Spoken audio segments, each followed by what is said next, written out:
Welcome to Madam's Clock Time. Today we have a Sligh mantel clock. It is in really good condition.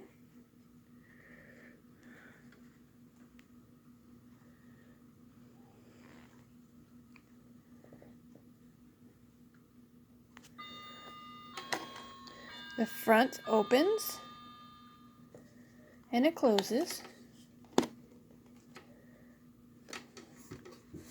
And then you can turn it around to the back.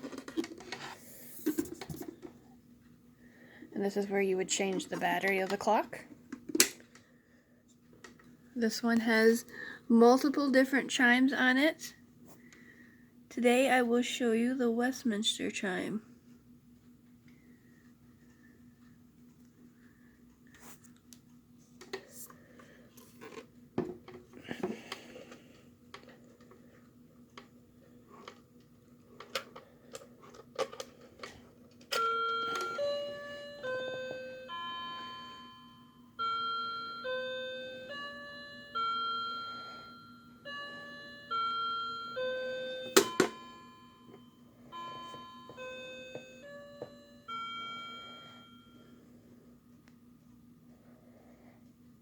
Thanks for watching.